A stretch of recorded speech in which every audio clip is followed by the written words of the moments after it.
பாருங்கள், சமீபத்தில் ஒரு குடும்பத்தை குறைத்து நான் அறிந்தேன்.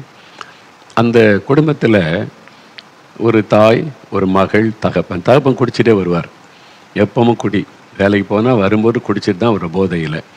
குடிச்சிட்டு வந்தால் என்ன செய்கிறோம் பேசுகிறோன்னே தெரியாது. மனைவி அடிக்கிறது, வேதனைப்படுத்துறது, காயப்படுத்துறது. அதுதான். ஒரு மகள், ஸ்கூலில் படிக்கிற டீனேஜ் பருவம் உள்ள மகள்கிட்ட பேசுறது இல்லை. தகப்பன் எப்பவும் போதையில் இருந்தால் எப்படி பேசுறது? வந்த போதையிலே வந்து விழுந்து கிடப்பார். ரோட்டில் அங்கங்கே விழுந்து கிடக்கிற திரும்பி கூட்டிகிட்டு வந்து படுக்க வைப்பாங்க. அவ்வளோதான் அவருடைய லைஃப்பில். இந்த மகளுக்கு அந்த மனைவிக்கு ரொம்ப துக்கமாயிட்டு, இவரோட எப்படி வாழ்கிறது? இத்தனை வருஷம் இப்படி துக்கத்தில் இந்த செத்து போயிடலாமான்னு தோணுது. அந்த ஸ்கூலில் படிக்கிற மகள் சொல்லுகிறாள், எல்லாருடைய அப்பாவும் ஸ்கூலுக்கு மகளை பார்க்க வர்றாங்க, கூட விட வர்றாங்க. எங்கள் அப்பா ஒரு நாள் என் கூட ஸ்கூலுக்கு வந்ததில்லை. நான் ஏதாவது கேட்டு எனக்கு வாங்கி தந்ததும் இல்லை, என்கிட்ட அன்பாக பேசினதும் இல்லை. இந்த மாதிரி ஒவ்வொருத்தருக்கு தகப்பன்மார் எப்படி இருக்காங்க? எனக்கு போதையிலேயே இருக்கிறாரு, இந்த மாதிரி ஒரு தகப்பனா, இதை விட நான் மரித்து போனால் நல்லதுன்ற மாதிரி ஒரு இளம் பிள்ளைக்குள்ள ஒரு மரண வேதனை வந்து விட்டது. மரிக்கணுன்ற ஆசை வந்து விட்டது. என்ன வாழ்க்கை என்பதாக. ஏன்னா ஒரு மனிதர் அவர் குடியினால் பாதிக்கப்பட்டு நிம்மதி இல்லாமல் சம்பாதிக்கிற பணத்தை எல்லாம் அழித்து கொண்டு வருகிறார். அந்த சூழ்நிலையில் தான் இயேசு சந்திக்கிறார். நம்முடைய ஜெபிக்கலாம் வாங்க நிகழ்ச்சியை இந்த மாதிரி டிவியில் பார்த்து ஜெபம் பண்ணும்போது அந்த சகோதரனை ஆண்டவர் தொட்டார். அவர் அந்த பாவ உணர்வடைந்த கண்ணீரோடு அழுது, இயேசுவே என் பாவத்தை மன்னிச்சிருங்கன்னு அழுது ஒப்பு கொடுத்தார். ஒரே நாள் அவருடைய வாழ்க்கை புதிய வாழ்க்கையாய் மாறிவிட்டார். அதன் பிறகு அவர் மதுபானம் குடிக்கலை, அதன் பிறகு அதுக்கு பணம் செலவு பண்ணலை. இப்போ வேலையிலேருந்து வரும்போது மனைவி பிள்ளைகளை நேசித்து அன்போடு கூட வந்து பேசினார், தேவையானதெல்லாம் வாங்கி கொடுத்தார், மகளை வெளியே அழைச்சிக்கிட்டு போனார். அந்த மனைவிக்கு சந்தோஷம், பிள்ளைக்கு சந்தோஷம், ஒரு குடும்பமே ஒரு மகிழ்ச்சி ஆகிவிட்டது. பாருங்கள், மறுரூபமாக்கப்பட்டு விட்டது. துக்கத்தில், கண்ணீரில், வேதனையில் இந்த குடும்பம் சந்தோஷமான மனமகிழ்ச்சியான குடும்பமாய் மறுரூபமாக்கப்பட்டு விட்டது. குடியிலே இருந்த போதையிலே இருந்த மனுஷருடைய வாழ்க்கை மறுரூபமாக்கப்பட்டு விட்டது. அதுதான் இயேசு. அப்போ இயேசு எப்படிப்பட்டவர்? மறுரூபப்படுத்துகிற ஒரு தேவன். மனுஷனுடைய வாழ்க்கையை மறுரூபப்படுத்தி துக்கத்தை சந்தோஷமாய் மாற்றுகிற தேவன் உங்கள் வாழ்க்கையில் இன்றைக்கு அந்த அற்புதத்தை ஆண்டவர் செய்ய போகிறார். வேத புத்தகத்தை பார்க்கும்போது நிறைய பேருடைய வாழ்க்கையில் இயேசு இந்த மறுரூபமாக்கப்படுகிற அற்புதத்தை செய்திருக்கிறார். அந்த மாதிரி பாதிக்கப்பட்டவங்க இயேசுவை தேடி வந்திருக்காங்க. அவங்களுக்கெல்லாம் அற்புதம் செய்து ஒரு மறுரூபமாக்கப்பட்ட ஒரு பெரிய சந்தோஷத்தை தேவன் கொடுத்திருக்கிறார். அப்படி ஒரு 3 சம்பவத்தை உங்களுக்கு ஞாபகப்படுத்தி நாம் ஜெபிக்க போகிறோம். முதலாவது, பரிசுத்த லூக்கா எழுதின சுவிசேஷம் 7ஆம் அதிகாரத்தில் 37-38 வசனம் வாசிக்கும் போது, ஒரு பெண், பாதிக்கப்பட்ட ஒரு பெண் இயேசுவை தேடி வருகிறாள். இயேசு தன்னுடைய சீஷரோட அல்லது ஒரு குடும்பத்தாரோட விருந்துக்கு அமர்ந்திருக்கிற சமயம், அப்பொழுது அந்த ஊரில் இருந்த பாவியான ஒரு பெண் இயேசு பரிசேயன் வீட்டில் பந்தி இருக்கிறதை அறிந்து ஒரு பரணியில் பரிமள தைலத்தை கொண்டு வந்து இயேசுவின் பாதங்களின் அருகே பின்னாக நின்று அழுது கொண்டு அவருடைய பாதங்களை தன் கண்ணீரினால் நனைத்து தன் தலைமயிரினால் துடைத்து அவருடைய பாதங்களை முத்தம் செய்து பரிமள தைலத்தை பூசினாள். ஒரு பெண் அந்த ஊரில் இருந்து இப்போ இந்த வீட்டுக்கு இயேசு வந்திருக்கிறான்னு கேள்விப்பட்டவுடன் இயேசுவின் பாதத்தில் விழுந்து அழுதாள். அவருடைய கண்ணீர் அவருடைய பாதத்தில் விழுகிறது. ஒரு பரிமள தைலத்தை பூசி, அதாவது இந்த மாதிரி குருக்களாக இருந்தால் அதுக்கு அப்படி கனப்படுத்துவாங்க. அதே மாதிரி அவள் கண்ணீர் விட்டு அழுது ஆண்டவருடைய பாதத்திலே வந்து தன்னை சமர்ப்பிக்கிறாள். இயேசு அவருடைய உள்ளத்தை பார்க்கிறார். ஏன் அவள் அழுகிறாள்? ஏன் அவளுடைய கண்களிலே கண்ணீர்? என்ன பாதிப்பு அவளுக்கு? அவள் ஒன்றுமே சொல்லலை, ஆனால் இயேசு அறிந்து கொண்டார். என்ன பாதிப்பு? அவள் பாவியான ஒரு பெண் என்று வேதம் குறிப்பிடுகிறது. அவள் தன்னை கெடுத்து கொண்ட ஒரு பெண், தன் வாழ்க்கையை பாவத்தினால் அழித்து கொண்ட ஒரு பெண். அதனால சமாதானம் இல்லை, நிம்மதி இல்லை. அவள் செய்த பாவமும் செய்து கொண்டிருக்கிற பாவம் ஊராருக்கு தெரிந்ததுனால இவள் பாவியான ஒரு பெண், விபச்சார பெண் என்று அந்த ஊரில் இருக்கிற மக்கள் அவளை காயப்படுத்தி வேதனைப்படுத்தி புறக்கணித்த ஒரு சூழ்நிலை. அப்போ எந்த பாவம் அவளுக்கு சந்தோஷம் சமாதானத்தை கொடுக்கும்னு நினைத்தாலோ அதே பாவத்தினால் இன்றைக்கு பாதிக்கப்பட்டு விட்டாள். நிம்மதி இல்லை, சமாதானம் இல்லை, மனசாட்சி வாதிக்குது. நீ ஒரு பாவி, நீ செய்கிறது மட்டும் இல்லை, அநேகரை கெடுத்து கொண்டிருக்கிற பல குடும்பங்கள் உன்னால் பாதிக்கப்படுதுன்னே அந்த பாவத்தினால் உண்டான பாதிப்பு அவருடைய மனசாட்சியை வாதிக்கிறது. இப்போ அவனுடைய உள்ளத்தில் நிம்மதி இல்லாத சூழ்நிலையில் யார் என் பாவத்தை மன்னிக்க முடியும்? யார் இந்த பாவத்திலிருந்து எனக்கு விடுதலை தர முடியும்? யார் என் வாழ்க்கையை புதிதாக்க முடியும்? எல்லாரும் என்னை குற்றப்படுத்துகிறாங்க, பாவின்னு கை நீட்டுகிறார்கள், என்னை கேவலப்படுத்துகிறாங்க, அவ்வளோதானே தவிர எனக்கு அன்பு காட்ட இதுலேருந்து வெளியே என்னை கொண்டு வருவதற்கு யாரும் இல்லையே நீ கலங்கின சமயத்தில் தான் இயேசு என்கிற ஒரு ஆண்டவர் வந்திருக்கிறாரு. அவர் பாவிகளை கூட தள்ள மாட்டார், பாவிகளின் சிநேகிதன் என்று அழைக்கப்படுகிறார். பாவிகளை கூட நேசித்து அன்பாக அவருடைய வாழ்க்கையை மாற்றி புதிதாக்குகிறார். இந்த செய்தி அவள் கேட்டு அறிந்ததுனால தான் இயேசு கிறிஸ்துவிலே எனக்கு ஒரு புதிய வாழ்க்கை அவரால் தர முடியும் என்று வந்து இயேசுவின் பாதத்தில் வந்து விழுந்தாள். அவள் கண்ணீர் வடிக்க தன்னுடைய பாவத்தை அதன் மூலமாய் அறிக்கையிடுகிறாள். நான் பாவி ஆண்டவரே, என்னை மன்னியும், என்னை மன்னியும், என்னை மன்னியும் என்பதாய் தன் பாவத்தை கண்ணீரினால் அறிக்கை செய்தாள். தன் பாவத்தை மறைக்கிறவன் வாழ்வடைய மாட்டான், அறிக்கை செய்து விட்டு விடுகிறவன் இரக்கம் வருவான். இயேசு உடனே அவளுக்கு இறங்கினார். அவள் உடைந்த உள்ளத்தோட கண்ணீரோட மனம் திரும்புகிறாள் என்பதை அறிந்து இயேசு சொன்னார், உன் பாவங்கள் உனக்கு மன்னிக்கப்பட்டது மகளே, நீ சமாதானத்தோட போ. இந்த ஆண்டவர் அவளை ஆசீர்வதித்து அனுப்பினார் என்று இந்த வேத பகுதியிலே பார்க்க முடியும். அவள் எதை எதிர்பார்த்து வந்தாளோ அந்த ஆசீர்வாதத்தை ஆண்டவர் கொடுத்தார். அவளுடைய பாவம் மன்னிக்கப்படணும், சமாதானம் வேணும், அதுதான் அவருடைய எதிர்பார்ப்பு. அந்த ஆசீர்வாதத்தை ஆண்டவர் கொடுத்தார். உன் பாவம் உனக்கு மன்னிக்கப்பட்டு விட்டது, சமாதானத்தோட போ. இன்றைக்கு ஏதோ ஒரு பாவம் உங்களை பாதித்து கொண்டு இருக்கிறது. அது உங்களுடைய மதுபான பழக்கமாக இருக்கலாம், போதை வஸ்துகளாக இருக்கலாம், சூதாடுகிற பழக்கமாக இருக்கலாம், ஏதோ ஒரு தவறான ஃப்ரெண்ட்ஷிப்பாக இருக்கலாம், ஏதோ ஒரு லஞ்சம் வாங்குவது, ஊழல் பண்ணுவது, கலப்படம் பண்ணுவது, பிஸ்னஸ் செய்து கொண்டே ஏமாற்றுவது, ஏதோ ஒரு காரியம் தப்புன்னு தெரியுது, விட முடியல, பாவம்னு தெரியுது, வெளியே வர முடியல, அகப்பட்டு கொண்டேன், அதை விடவும் முடியலை, என்ன தப்புன்னு தெரியவும் செய்கிறது, மனசாட்சி வாதிக்கிறது, சமாதானம் இல்லை. அந்த மாதிரி பாதிப்போடு உட்கார்ந்துருக்கிறீங்களா? இயேசு உங்களை நேசிக்கிறார். அவருடைய கண்கள் உங்களை நோக்கி பார்க்கிறது. ஆண்டவர் சொல்கிறார், நான் உன் பாவத்தை மன்னிக்கிறவரும் பாவத்திலிருந்து விடுதலை தருகிற தேவனுமாக இருக்கிறேன் என்று ஆண்டவர் இன்றைக்கு உங்களை பார்த்து சொல்லுகிறார். பாருங்க, இந்த பெண் இயேசுவண்டை வந்து அழுத போது மன்னித்து ஏற்றுக்கொண்டார்ல, மறுரூபப்படுத்தினார்ல.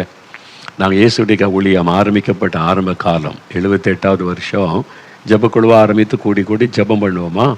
அங்கே ஒரு சகோதரி வருவாங்க. நாங்கள் ஜெபித்த இடத்துக்கு பக்கத்தில் தான் அவங்க வீடு. சோகமாகவே இருப்பாங்க, கண்ணீரோடு இருப்பாங்க. என் கணவருக்காக ஜெபிங்கய்யா அப்படின்னு சொல்லுவாங்க. அவர் கணவர் யாருன்னு பார்த்தா அவங்க யோவான், பேர் பார்த்தா யோவான் தெரியல, பைபிளுக்கு பரிசுத்தவான் பேர். ஆனால் எப்பவும் குடி போதையில் தான் இருப்பார். போதையில் குடிச்சிட்டு வந்தால் கையில் ஒரு அருவா இருக்கும். நான் பார்த்துருக்குறேன் சார், ரோட்டில் அப்படியே நடந்து வந்தால் அப்படி அருவாளோடு தான் வருவார். இப்படியே லாந்துக்கிட்டே வருவார். சுய நினைவே இருக்காதா, எல்லாம் பயந்து அங்கங்கே தெருக்கள் இருக்கலாம், வீட்டில் ஓடி போய் கருவை மூடிக்கொள்வாங்க. அவர் வீட்டுக்கு வந்தால் அவருடைய தாயார், சொந்த தாய், மகனுக்கு பயந்து அடுத்த வீட்டில் போய் இருந்துருவாங்க. மனைவி வீட்டில் இருக்க முடியாது, வந்த அடியும் வெட்டு, அதனால் பக்கத்து வீட்டில் போய் இருந்துருவாங்க. பிள்ளைகள் பயந்து நடுங்கி கொண்டு இருக்கும். இந்த மாதிரி குடிச்சிட்டு ஒரு சுய நினைவே இல்லாமல் அருவாளோட சுத்தனா எப்படி நிம்மதி இருக்கும் யோசித்து பாருங்கள். அது மாதிரி அது இந்த குடிச்சு ஊருக்கே தெரியும் இந்த மாதிரி குடிகாரன் இந்த ஆள் அப்படின்னு சொல்லி. ராத்திரி படுக்கும்போது ஒரு பாட்டில் சாராயத்தை படுக்க பக்கத்தில் வச்சு கொள்ளுவாராம். ஏன்னா குடித்து நரம்பெல்லாம் பாதிக்கப்பட்டு அப்படியே காலையில் எழும்புனா கை காலம் அப்படியே கையெல்லாம் நடுங்கும். அப்படியே ஒரு சின்ன டம்ளர் கூட தூக்க முடியாது. அந்த கஷ்டப்பட்டு அந்த சாராயத்தை உள்ளே போன பிறகு தான் கொஞ்சம் ஸ்டிஃப் ஆகி நரம்பெல்லாம் அப்படியே செயல்பட ஆரம்பிக்கும். அதனால் சரீரமும் பாதிச்சுட்டு, நரம்பு மண்டலமும் பாதிச்சுட்டு, அது மாதிரி பாதிக்கப்பட்ட ஒரு நிலைமை. அவர் நிம்மதி இருக்குமா? அவரால் குடும்பமே பாதிக்கப்படுது. இப்போ அவர் நிம்மதியாக இருப்பார், அவருக்கு சமாதானம் கிடையாது, நிம்மதி கிடையாது. அந்த மாதிரி அவங்க மனைவி வந்து கண்ணீரோடு ஜெபிக்க சொல்லுவாங்களா. நாங்கள் ஜெபிக்கிறது மாத்திரம் இல்லை, அவர் சந்திக்கலான்னு வீட்டுக்கு போனால் நாங்கள் முன்வாசல் வழியாக போவோமா, அவர் பின்வாசல் வழியாக ஓடிடுவார். ஒரு நாள் எங்களை நேரில் பார்க்க மாட்டார். வீட்டில் போய் ஜெபம் பண்ணும், ஆண்டவரே இந்த சகோதரனை ரட்சியும், இந்த மதுபான பழக்கத்தை விடுவின்னு சொல்லி.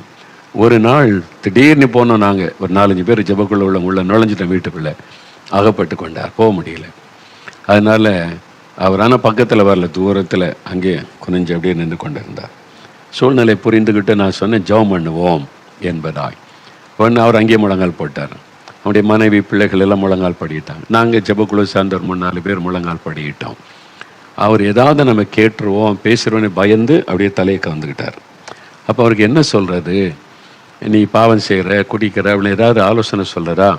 ஆண்டவர் சொன்னார், ஒன்றும் சொல்லாத, ஒரே ஒரு வேத வசனத்தை மட்டும் வாசி அப்படின்னு சொன்னார். சரி ஆண்டவரேன்னு சொல்லி வேதத்தில் ஒரு வசனம் இருக்கு, தன் பாவங்களை மறைக்கிறவன் வாழ்வடைய மாட்டான், அறிக்கை செய்து விட்டு விடுகிறவன் இரக்கம் பெறுவான். நீதிமொழிகள் 28:13 இருக்குது. ஒரே ஒரு வசனம். அவர் அங்கே இருக்கிற தூரத்தில் நாங்கள் இருக்கிறோம், நாங்கள் இங்கே முழங்கால் படிட்டு இருக்கோம். சத்தமாக வேத வசனத்தை மட்டும் நான் வாசித்தேன். தன் பாவங்களை மறைக்கிறவன் வாழ்வடைய மாட்டான், அறிக்கை செய்து விட்டு விடுகிறவன் இரக்கம் பெறுவான் அப்படின்னு சொல்லிட்டு சரி ஜெபிக்கலான்னு ஜெபிக்க ஆரம்பித்து. அவ்வளவுதான். அவர் பாருங்க கண்ணீர் விட்டு அழ ஆரம்பிச்சிட்டார். ஏங்கி ஏங்கி அழுகிறார், அப்படியே அழுகிறார், ஏங்கி ஏங்கி அழுகிறார், கண்ணீர் வடிக்கிறார். என்னை மன்னியும், என்னை மன்னியும், எனக்கு விடுதலை தாருன்னு அழுதார் பாருங்க. ஒரே நாள் ஒரு வேறு வசனம் அவ்வளவுதான் அவரை தொட்டது. இயேசு அந்த வசனத்தின் மூலம் அவரை தொட்டார். அன்றைக்கு அவர் கண்ணீரோடு ஒப்பு கொடுத்தார். வாழ்க்கை தலைகளாய் மாறிவிட்டார். அதன் பிறகு அவர் சாரை கடைக்கு போனது இல்லை. அதன் பிறகு அவர் இந்த மதுபானத்தை தொட்டது இல்லை. இப்போ அவருடைய வாழ்க்கை மாறிட்டா எங்கள் ஊரே ஆச்சரியமாக பார்த்தது, எப்படி இந்த ஆள் மாறினார் என்பதாக. எங்கள் ஜெபக்குழுல வந்தார், ஊழியத்துக்கு வருவார். அப்புறம் முழு நேர ஊழியத்துக்கு வந்து இயேசுடைய ஊழியத்தில் ஊழியக்காரராக இருந்தார். இப்போ அவர் பரலோக ராஜ்யத்தில் ஆண்டவரோடு இருக்கிறார். அவருடைய மகன், அவருடைய பிள்ளைகளும் ஊழியத்தில் இருக்கிறாங்க, இப்பவும் இருக்கிறாங்க அவருடைய பிள்ளைகள் ஊழியத்தில். அவருடைய அதன் பிறகு பாருங்க, தாயை நேசிப்பார், மனைவியை நேசிப்பார், பிள்ளைகளை நேசிப்பார், சூழ்நிலை மறுரூபம், அந்த குடும்பமே மறுரூபமாக்கப்பட்டு விட்டார். இதுதான் இயேசு செய்கிறார். ஒரு மனிதனுடைய வாழ்க்கையை மறுரூபப்படுத்துகிறவர், அதனால் ஒரு குடும்பமே மறுரூபமாகி மகிழும்படி செய்கிறவர். இன்னைக்கு உங்க வீட்டில் இந்த அற்புதத்தை இயேசு செய்ய போகிறார், உங்களுக்கு செய்ய போகிறார். அவர் உங்களுக்கு விடுதலை தருவார். இயேசுவே, என் வாழ்க்கையை நீங்கள் மறுரூபமாக்கணும், என்னால் இந்த பாவத்தை விட முடியல, என்னை மன்னித்து விடுதலை வேணும்னு உண்மையாக நீங்கள் ஜெபித்தா உங்களுடைய வாழ்க்கை இன்னைக்கு மறுரூபமாகும். அதுக்கு தான் ஆண்டவர் உங்களோடு பேசுகிறார். ரெண்டாவது ஒரு சம்பவம் பாருங்க. பரிசுத்த மார்க் எழுதின சுவிசேஷம் 1ஆம் அதிகாரத்தில் 40-42 வசனங்களை நான் வாசிக்கிறேன் பாருங்களேன். வேத புஸ்தகத்தில் மார்க் 1ஆம் அதிகாரம் 40-42. அப்பொழுது குஷ்டரோகி ஒருவன் இயேசுவனிடத்தில் வந்து அவர் முன்பாக முழங்கால் படியிட்டு, உமக்கு சித்தமானால் என்னை சுத்தமாக்க உமாலாகும் என்று வேண்டிக் கொண்டான். இயேசு மனதுருகி கையை நீட்டி அவனை தொட்டு, எனக்கு சித்தமுண்டு, சுத்தமாகு என்றார். இப்படி அவர் சொன்ன உடனே குஷ்டரோகம் அவனை விட்டு நீங்கிற்று, அவன் சுத்தம் ஆனான் என்று எழுதப்பட்டிருக்கிறது. பாருங்க, வியாதிப்பட்ட ஒரு மனிதன், தொழுநோயினால் பாதிக்கப்பட்ட மனிதன் இயேசுவை நோக்கி கூப்பிடுகிறான், இயேசுவண்டை வந்திருக்கிறான். இவனுடைய வாழ்க்கையில நீங்க பாருங்க, அதாவது இந்த தொழுநோயினால் பாதிக்கப்பட்டவங்க வியாதி அதிகமாயிட்டா, மருத்துவம் செய்யாட்டா வந்து அவனுடைய சரீர உறுப்புகளை அந்த கிருமி அப்படியே அழிச்சிரும். அந்த மாதிரி உள்ளவங்க பாருங்க, விரல் இருக்காது, மூக்கு இருக்காது, காது இருக்காது, அந்த நோய் அரிச்சிரும். அப்போ சரீர உறுப்புகளை இழந்து போன ஒரு நிலைமை, முகரூபமே மாறிவிடும், கண் இமை இருக்காது. நீங்கள் நான் வந்து தொழுநோய் ஆஸ்பத்திரிக்கு போயிருக்கிறேன். எங்கள் ஊர் பக்கத்தில் தொழுநோய் மருத்துவமனை இருக்கிறது. அங்குள்ள அந்த மக்களுக்கு நாங்கள் வருஷந்தோறும் கிறிஸ்மஸ் டைமில் புது உடை கொடுத்து விருந்தெல்லாம் கொடுப்போம். அதுக்கு நான் இந்த காலத்தில் போயிருக்கிறேங்கெல்லாம் சில தொழுநோய் மருத்துவமனைக்கு போயிருக்கிறேன். நான் சிலர் பார்க்கும்போது இந்த விரல் ஒன்றுமே இருக்காது, 5 விரலுமே இருக்காது. இந்த விரல்லாம் அந்த நோய் நிமித்தம் எல்லாம் போயிடும், இது மட்டும் இருக்கும் 2 விரல். அப்போ சாப்பிட முடியாது, உணவெடுத்து சாப்பிட முடியாது. அதுக்கு இதில் சூவனை போட்டு அவங்க கட்டி வச்சுருவாங்க. இந்த இடத்துல நான் பார்த்துருக்கேன், இந்த டாக்டர் கூட்டி கொண்டு எனக்கு காமிச்சிருக்காங்க. அதை வச்சு தான் அள்ளி சாப்பிடுவாங்க, ஏன்னா விரல் இருக்காது. அப்போ அந்த நோயினுடைய பாதிப்பு சரீர உறுப்புகளே அதை அரித்து தின்று விட்டு உருவமே மாறிவிடும். இல்லை, இப்போ இயேசு அவனை தொட்டு குணமாக்கும் போது அவன் சுத்தமாகுன்னு சொன்ன உடனே சுகமாகிவிட்டு. அப்படின்னா என்ன அர்த்தம்? இல்லாத விரல் முளைத்திருக்கிறது, முட்டையான விரல் நீளமாய் மாறிவிட்டது. அப்போ அந்த நோயினால் பாதிக்கப்பட்ட இல்லாத காது புதிதாய் மாறிவிட்டது, மூக்கு புதிதாய் மாறிவிட்டது, இமைகள் புதிதாய் மாறி முகரூபமே மறுரூபமாக்கப்பட்டு விட்டது, மாற்றப்பட்டு விட்டது. அந்த நோயின் நிமித்தம் அகோரமாய் காணப்பட்ட அந்த மனிதனுடைய ரூபம் இப்போ மாற்றப்பட்டு விட்டது. ஒரு நோயினால் உண்டாகிற பாதிப்பு நம்முடைய சரீரத்தை வித்தியாசமாய் மாற்றிவிடும். அவர் ஒரு சரீரத்தினுடைய சிலருடைய ரூபம் மாறிவிடும், அழகு மாறிவிடும் அந்த பாதிப்பினால. ஆனால் ஆண்டவர் தொட்டு சுகமாக்கும் ஒரு புதிதாக்குதல், நம்முடைய சரீரமே புதிதாய் மாறிடும், முக ரூபமே புதிதாய் மாறிடும். நீங்கள் பாதிக்கப்பட்டு இருக்கிறீங்க சர்ம வியாதினால, குஷ்டரோக வியாதியா, தோல் வியாதியினால, அல்லது கேன்சர் வியாதியினால, ஆஸ்துமா வியாதியினால, ஆர்த்ரைட்டிஸ். பார்த்தீங்களா, ஆர்த்ரைட்டிஸ் இந்த வியாதி. மத்தேயு 9ஆம் அதிகாரத்தில் முதல் 5 வசனம் வாசித்தா, திமிர்வாதக்காரனாக இருந்த ஒரு மனிதனை இயேசுவண்ட கொண்டு வர்றாங்க. திமிர்வாதக்காரன், அப்படின்னா முடக்குவாதம், அப்படியே அந்த திமிர்வாதம் அவனை முடக்கி வச்சிடும். கை காலில் மடங்கிரும், நீட்ட முடியாது. படுக்கையில் காலை நீட்டி படுக்க முடியாது, சுருண்டு இருப்பான். அப்படி கட்டி தான் கொண்டு வருவாங்க. அது மாதிரி தான் இயேசுவை கொண்டு வந்தாங்க. இயேசு அவனை குணமாக்குகிறார். எழுந்து படுக்கைட்டு நடனா எலும்பு எல்லாம் சரியாகிறது, கையெல்லாம் சரியாகிறது, கால் சரியாகிறது. புதிய ஒரு ரூபமாய் அவன் மாற்றப்படுகிறான். முடங்கி இருந்த கை கால்கள் நேராக்கப்படுகிறது. அற்புதமான ஒரு மாற்றம், புதிதாக்குதல், மறுரூபப்படுத்த அந்த நோயினால் பாதிக்கப்பட்ட சரீரத்தை ஆண்டவர் மறுரூபப்படுத்துகிறார். இப்போ எளிமையானால் நிற்க முடியுது, நடக்க முடியுது. இதுக்கு முன்னால் அப்படி இல்லை. இயேசு செய்த ஒரு பெரிய அற்புதம் பாருங்க. மற்ற இதை 9:27 வாசிக்கும் போது 2 குருடர்கள் இயேசுவே தாவீதின் குமாரனே இறங்கி கூப்பிடுறாங்க. பிறவிலேயே கண் தெரியாதவர்கள். அப்போ பார்வையற்றவங்க, பிறவிலேயே பார்வையற்றவங்களை அந்த கண்ணை பார்த்தீங்கன்னா முழுமையான கண்ணாக இருக்காது. பார்த்துருக்கீங்களா? சிலருக்கு முழுமையான கண்ணாக இருக்கும், பார்வை இருக்காது. சிலருக்கு அந்த கருப்பு விழியே தெரியாது, வெள்ளை விழியே சிலருக்கு தெரியாது. அப்படியே உள்ளுக்குள்ளே போன மாதிரி இருக்கும், அந்த கண் இருக்காது. ஆனால் இப்போ இயேசு அற்புதம் செய்த போது புதிய கண் உருவாகிறது. மறுரூபம், அதான் இயேசு செய்கிற அற்புதம். மறுரூபமாக்குகிற தேவன். ஒரு தாயார் பாருங்க, 40 வருஷத்துக்கு மேலே முடக்குவாதம், கொஞ்சம் கொஞ்சமாக வியாதி தாக்கி விரல் இப்படி மடங்கி தான் இருக்கும், இப்படி இருக்கும். அந்த ஒரு டம்ளரை கூட அவங்களால இப்படி பிடிச்சு தூக்க முடியாது. அப்படியே விரல் மடங்குனதுனால இப்படி 2 கையில் பிடிச்சி தான் தண்ணி குடிக்க முடியும். அப்படியே முடக்கப்பட்டு விட்டார், காலம் முடக்கப்பட்டு விட்டார். 40 வருஷத்துக்கு மேலே. நம்ம ஜெபிக்கலாம் வாங்க நிகழ்ச்சியை பார்த்தபோது அவங்க நம்பிக்கை இழந்துட்டாங்க. 40 வருஷமாக என் சரீரம் இப்படி தான், இனி அவ்வளோதான், இன்னும் கொஞ்ச நாள் வாழப்போகிற அவ்வளோதான்னு சொல்லி. ஆனால் இந்த நிகழ்ச்சியை பார்த்து சாட்சிகளை கேட்டபோது ஒரு விசுவாசம், இயேசு அற்புதம் செய்வார், விடுதலை தருவார் என்கிற ஒரு பெரிய விசுவாசம் அவர்களுக்குள்ளே வந்து விட்டது. அந்த விசுவாசத்தோட அவங்க ஜெபிக்க ஆரம்பித்தாங்க. இயேசுவே, நீர் என்னை குணமாக்க முடியும், என் சரீரத்தை புதிதாக்க முடியும், எனக்கு ஒரு அற்புதத்தை நீர் செய்ய முடியும்னு சொல்லி விசுவாசத்தோட ஜெபிக்க ஆரம்பித்தாங்க. ஆண்டவர் விசுவாசமுள்ள ஜெபத்தை கனப்படுத்துகிற தேவன். ஆண்டவர் கனப்படுத்த முடியும் ஒரு அற்புதம் செய்தார் பாருங்க. இப்படி இருந்த விரல் அப்படியே நேராக மாற ஆரம்பித்தது, புதிதாக மாறிவிட்டது, கால் புதிதாய் மாறிவிட்டது. இப்போ எப்படி இருக்கும் பாருங்க. இப்போ அவங்க கையால் இந்த கப்பை தூக்க முடிகிறது, இதுக்கு முன்னால் முடியாது. ஆண்டவர் புதிதாக்கி விட்டார், மறுரூபப்படுத்தி விட்டார். பாதிக்கப்பட்ட சரீர உறுப்பை இயேசுடைய வல்லமை தொட்டபோது அது ஒரு மறுரூபமாய் மாற்றப்பட்டு விட்டது. இயேசு செய்த ஒரு பெரிய அற்புதம் பார்த்தீங்களா? இதே மாதிரி தான் இன்றைக்கு உங்கள் வாழ்க்கையில் ஒரு அற்புதம் உங்களுக்கு தேவை. இயேசு அந்த அற்புதத்தை செய்வதற்குத்தான் உங்களோடு பேசி கொண்டிருக்கிறார். என் மகனே, நீ பாதிக்கப்பட்டிருக்கிற, உன் சரீரம் பாதிக்கப்பட்டிருக்கிறது, நான் அதை மறுரூபப்படுத்த வல்லமை உள்ள தேவன் என் ஆண்டவர் உங்களோடு கூட பேசுகிறார். பாதிக்கப்பட்ட உங்களுடைய சரீரம், அந்த உறுப்புகள் புதிதாய் மறுரூபமாக்கப்பட்டு விடும், அவரால் முடியும். என் சாட்சி உங்களுக்கு தெரியும் இல்லை? நான் 14 வயசில் என்னுடைய இருதயம் என்லார்ஜ் ஆகிட்டு, பெருசாகிட்டு, ஹார்ட் என்லார்ஜ்மெண்ட். அது அந்த என்னுடைய இருதய பாதிப்பினால் உண்டானது. அது பெருசாகி கடைசியில் ரொம்ப சீரியஸ் ஆகி வலது கால் நடக்க முடியாது. ஆஸ்பத்திரிக்கு என்னை தூக்கிட்டு தான் போவாங்க. சட்டை கழட்டிட்டு தான் டாக்டர்ஸ்லாம் செக் பண்ணுவாங்க. அப்படி சட்டை கழட்டிட்டு அப்படி போகும்போது வெளியே இருதயம் பல்ஜாகி இருக்கிறது வெளியவே தெரியும். அந்த அளவிற்கு பாதிப்பு. இந்த இடம் வீங்கி இருக்கிறது தெரியும். அந்த இருதயம் அப்படியே ஆச்சரியமாக எல்லாம் பார்ப்பாங்க.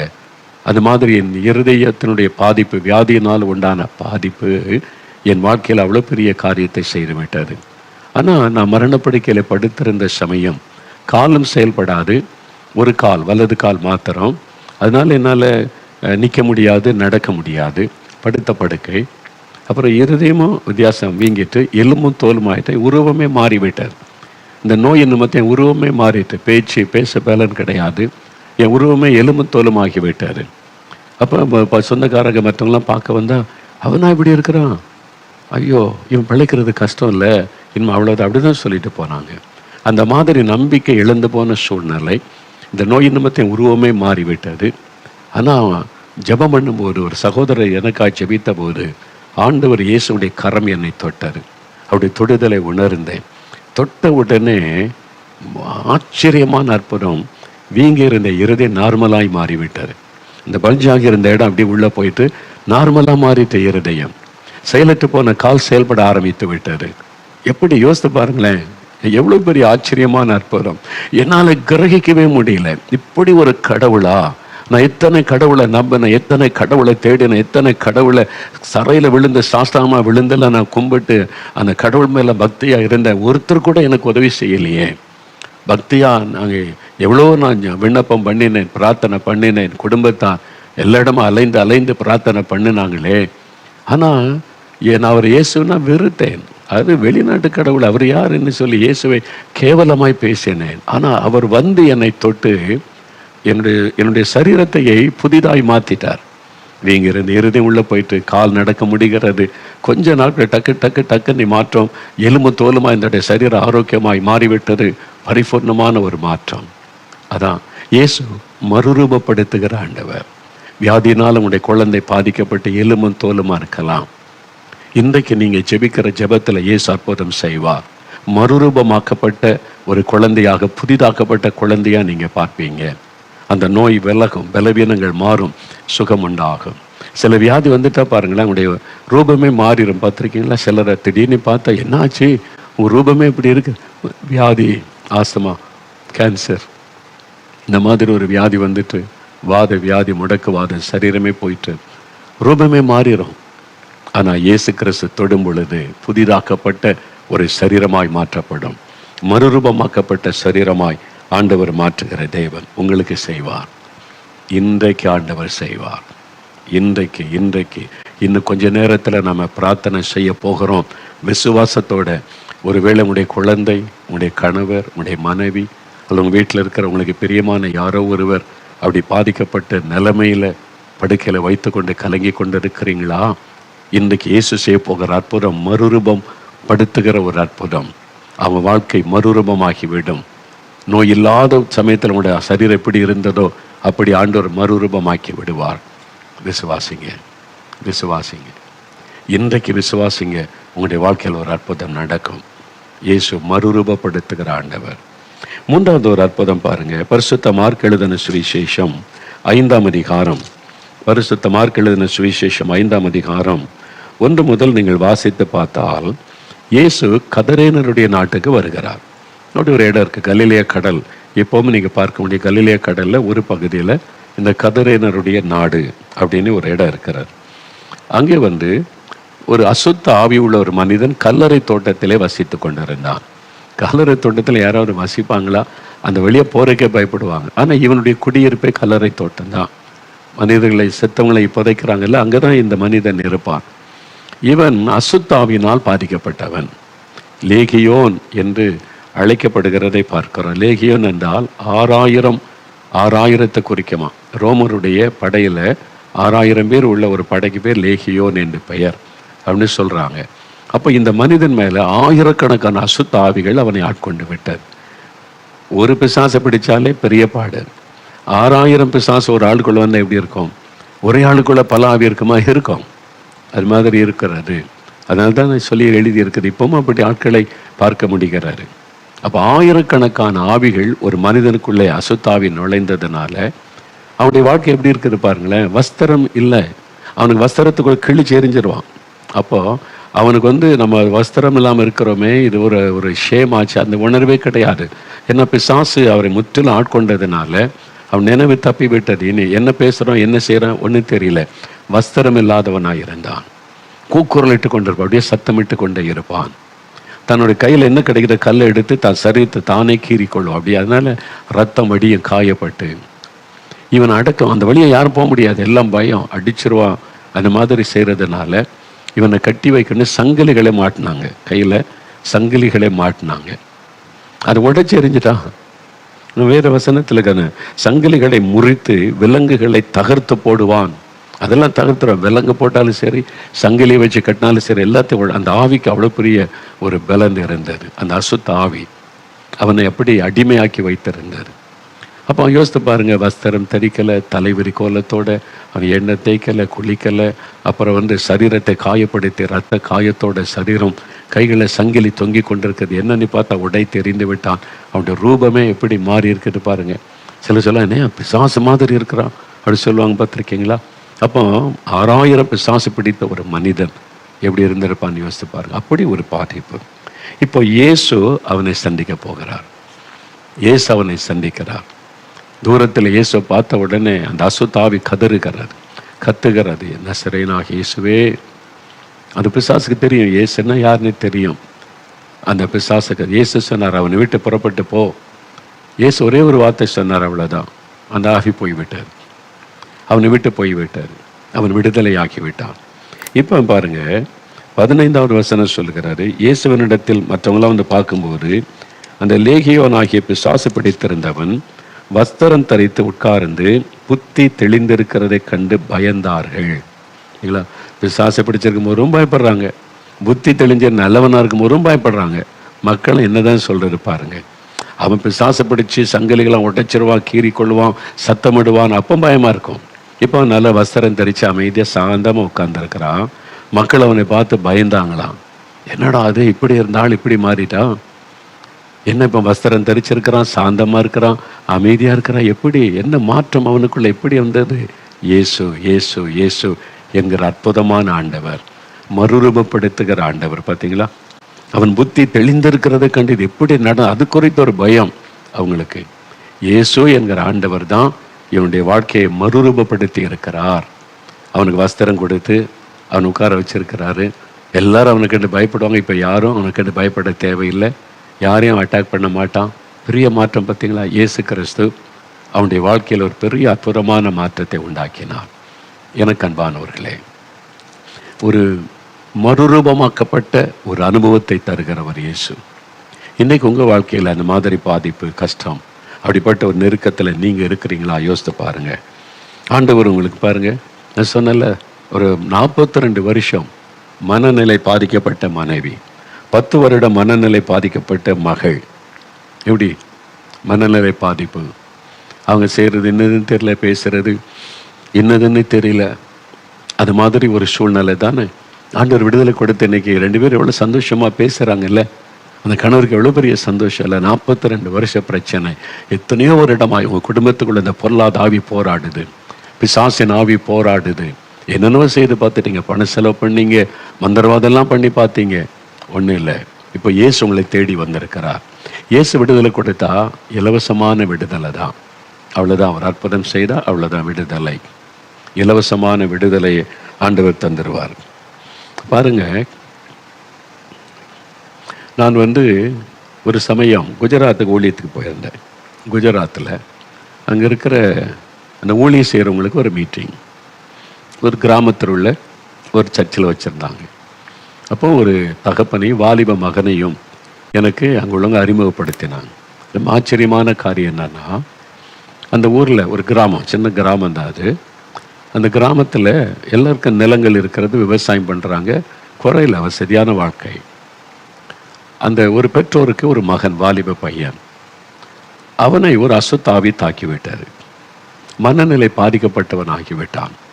தன்னால் பேசுவான், தன்னால் சிரிப்பான், தானாக நடந்து போவான், வருவான், குளிக்க மாட்டான், தலை வார மாட்டான், கண்ணாடி பார்க்க மாட்டான். ஏன்னா மனநிலை பாதிக்கப்பட்ட நிலைமை. அதில் இன்னொரு பயங்கரமான விஷயம் என்னென்னா, அந்த கிராமத்துக்கு ஒட்டினாப்பில் தூரத்தில் ஒரு காட்டு பகுதி இருக்கிறார். பகலில் கூட தனியாக யாரும் அந்த காட்டுக்கு போக மாட்டாங்க, தனியாக போக மாட்டாங்க. ராத்திரி அந்த பக்கமே யாரும் போக மாட்டாங்க, பயங்கரமான ஒரு காடு. ஆனால் இந்த வாலிபன், அசுத்தாவினால் பாதிக்கப்பட்ட வாலிபன், ராத்திரி வந்துட்டா இருட்ட ஆரம்பித்த உடனே அந்த காட்டுக்குள்ளே போயிடுவான். யாரும் பிடிக்க முடியாது, அடக்க முடியாது. தகப்பனார் தாய்க்கு தானே ரொம்ப துக்கம். பையன் தினந்தோறும் போயிடுவான். போயிட்டு அவன் அங்கே என்ன நடக்குதோ, என்ன ஆகுறானோ, அவன் உயிரோட வருவானா வரமாட்டான்னு தெரியும். காலையில் விடிந்த பிறகு வருவான். இது மாதிரி பல நாட்கள் நடந்து கொண்டு இருந்தது. ஒன்றும் செய்ய முடியல. அந்த அசுத்த ஆவி அவனை இந்த காட்டுக்குள்ளே இழுத்து கொண்டு போயிடும். தானாக பேசிக்கொண்டு நடப்பான். ஒரு பையன், மகன், அவனுடைய விடுதலைக்காக பெற்றோர் எவ்வளோ முயற்சி பண்ணியிருப்பாங்க. எத்தனையோ இடம் மந்திரவாதிகள் தாங்க, கிராமத்துக்கு கிராமம் மந்திரவாதி இருப்பாங்க. வியாதிப்பட்டால் கூட மந்திரவாதிகிட்ட தான் போவாங்க. அப்போ இந்த மகனை அழைச்சிட்டு போனாங்க. பணம்லாம் செலவு பண்ணி என்னென்னோ மந்திரவாதெல்லாம் பண்ணி எல்லாம் தாயத்தெல்லாம் கட்டி பார்த்தாங்க. ஒன்றும் கட்டுப்படவில்லை. அவ்வளோதான், ஒன்றும் செய்ய முடியும். அவன் விதி, அப்படி விதி கடைசியில் அப்படி தானே சொல்லுவாங்க. ஒன்று செய்ய முடியலன்னா விதி, அதை யாரும் மாற்ற முடியாது, அதனால் அது நடந்தான் தீர்னு விட்டுருவாங்க. அது மாதிரி ஆயிட்டான். அந்த ஊரில் ஒரு சர்ச்சு, கர்த்தருடைய பிள்ளைகள் ஞாயிற்றுக்கிழமை தோறும் ஆராதனை பண்ணுவாங்க. அந்த சர்ச்சு கர்த்தருடைய பிள்ளைகள் நல்ல worship பண்ணி ஜெபம்லாம் செய்யக்கூடியவங்க. ஒரு நாள் இந்த மனநிலை பாதிக்கப்பட்ட இந்த வாலிபன் ஆராதனை நடக்குது ஞாயிற்றுக்கிழமையில். அந்த பக்கமாக வந்தவன் ஆலயத்துக்குள்ள அப்படி எட்டி பார்த்தான். அங்கே ஊழியக்காரர் பாட்டு நடத்துகிறார், ஜனங்களாம் உட்காந்துருக்கிறாங்க. உள்ளே போல வெளியில இருந்து அப்படி எட்டி பார்த்துக்கிட்டே இருந்தான். உடனே அந்த பின்வரிசையில் இருந்த ஒரு சகோதரர் இயேசுவை விசுவாசிக்கிறவர் சொன்னார், உள்ளவான்னு கூப்பிட்டார். இவன் தலைவரி கோலத்தோட அழுக்கான தலையோடு இருக்கிறான். வந்து அறையில் ஒரு வஸ்திரம் கட்டியிருக்கான், அவ்வளோதான். மேலே வஸ்திரம்லாம் இல்லை, அறையில் கட்டியிருக்கிறான். உள்ளவான்னு கூப்பிட்டாரு. அவன் உடனே உள்ளே வந்துட்டான். அதில் உட்காரு, கை காமிச்சோன்னு அப்படி உட்காந்துட்டான். அப்படியே உட்கார்ந்தவன் ஆராதனை முடியும் வரைக்கும் அங்கேயே இருந்துட்டான், எழும்பலை. ஆராதனை முடியும் வரைக்கும் அதிலே உட்காந்து அப்படியே பார்த்து கொண்டே இருந்தான். அங்கே பாட்டு பாடுறாங்க, ஜெபிக்கிறாங்க, வசனத்தை பிரசங்கம் பண்ணி கடைசி ஆசீர்வாத ஜெபம் முடியுது. அது வரைக்கும் உள்ள உட்காந்துருக்கிறான். ரொம்ப விதர்ப்பம், ஆச்சரியமாக இருக்கிறாரு. அவங்கள உட்காந்துருந்தார். ஆராதனை முடிந்த உடனே நேர வீட்டுக்கு போனான். குளிச்சான், தலைவாரினா, எண்ணெய் பூசினா, தலைவாரினா, ட்ரெஸ் எடுத்து போட்டான். அவன் வெளியில் வந்தான். அந்த சர்ச்சில் ஊழியரை பார்க்க அப்படியே தாய் தப்பம் பார்க்குறாங்க இது செய்கிறதெல்லாம். எப்படி மாறிட்டான், திடீர்னு வந்தான், குளித்தான், புறப்பட்டான், ட்ரெஸ் எல்லாம் போடுறான். இப்போ வந்து கண்ணாடிலாம் பார்த்து தலைலாம் சீவரான், மாறிட்டான். எப்படி அப்படின்னா நேர சர்ச்சுக்கு வந்துட்டான். அப்போ தான் அந்த தகப்பனார் ஓடி வந்து பார்த்தபோது அப்போ தான் அறிந்து கொண்டார், இயேசுவின் பிரசன்னத்தில் அவன் வந்தான், பிசாசு போய்விட்டது.